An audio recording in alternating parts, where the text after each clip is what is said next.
ప్రతి కార్యాలు మనకు జీవితాలు ఎంత చక్కగా అనువదించుకొని మన జీవితానికి రావాల్సిన మేలు దీవెన ఆశీర్వాదాల సంతోషాలతో మనల్ని నడిపిస్తున్న తండ్రికి కృతజ్ఞతలు చెల్లిస్తూ ఏ విషయంలోనైనా ఎంత చక్కగా కోల్పోయిన సమస్తాన్ని తిరిగి ఇవ్వడానికి ఏజ్కేలు ఒక ప్రవచనాన్ని దేవుడు మన జీవితాల్లో ఎంత చక్కగా నెరవేరుస్తుండు. చూద్దాం 4వ వచనం. హల్లెలూయా. 37వ అధ్యాయము 4వ వచనం. అందుకు ఆయన ప్రవచనం ఎత్తి, ఎండిపోయిన ఈ ఎముకలతో ఇట్లను, ఎండిపోయిన ఎముకలారా యెహోవా మాట ఆలకించుడి. ఈ ఎముకలకు ప్రభు అయిన యెహోవా సెలవిచ్చినది ఏమనగా, మీరు బ్రతికినట్లు నేను మీలోనికి జీవాత్మను రప్పించుచున్నాను. చర్మము కప్పి మీకు నరములనిచ్చి మీ మీద మాంసము పొదిగి చర్మము మీ మీద కప్పెదను. మీలో జీవాత్మ నుంచగా మీరు బ్రతుకుదురు. అప్పుడు నేను యెహోవానే ఉన్నానని మీరు తెలుసుకుందురు. దేవుడిని తెలుసుకోవడం చాలా ఇంపార్టెంట్. దేవాది దేవుడు చేసిన ప్రతి క్రియలు మనం తెలుసుకోవడం చాలా ఇంపార్టెంట్. దేవునికి స్తోత్రం.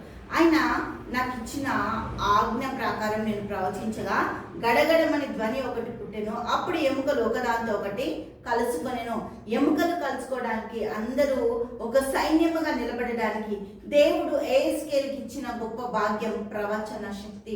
ఈరోజు నువ్వు ప్రవచిస్తున్న ప్రతి ప్రవచనం ఏం జరుగుతుందంటే ఎదుటి వారి జీవితంలో ఒక మార్గం తెరవబడుతుంది.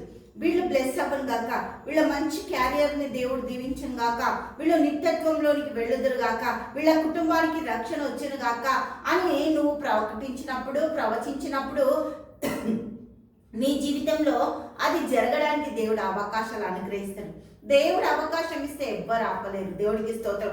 ఏజ్కేల్కి ఇచ్చిన అవకాశము దేవుడు ఎంత చక్కగా ఏజ్కేల్ని వాడుకొని ప్రవచించడానికి, నరములు, మాంసము, రక్తము వాటి మీద పొదగడానికి అన్ని అవకాశాలు దేవుడు అనుగ్రహించు. నీ పరిస్థితి గడ్డదైపోవచ్చు, నీ పరిస్థితి చాలా దారుణంగా ఉండొచ్చు, కానీ పరిస్థితిలో దేవుడు మాట్లాడుతున్నాడు. దేవాది దేవుడు నీ పరిస్థితిని తారుమారు చేస్తాడు. ప్రతి పరిస్థితికి సరిపోయిన దేవుడు ప్రతి పరిస్థితిని కూడా మన జీవితాలలో నుంచి తొలగించి ఒక నూతన మార్గము మన జీవితాలలో సరళం చేసే దేవుణ్ణి మనము కలిగి ఉన్నాం. దేవునికి మహిమ కలుగుందాక. ప్రవచించు మనగానే అక్కడ ప్రవచనం మొదలు అవ్వడంతోనే పని జరగడం మొదలైంది. నీ జీవితంలో కూడా, నీ బిడ్డల జీవితంలో కూడా, నీ పరిస్థితులతో నువ్వు మాట్లాడు. పరిస్థితి తారుమారు అవ్వను గాక. ఈ పరిస్థితిలో నేను చాలా కృంగిపోయినా, బాధపడుతున్నా, ఈ పరిస్థితిలో నుంచి నేను బయటకు వచ్చాను గాక.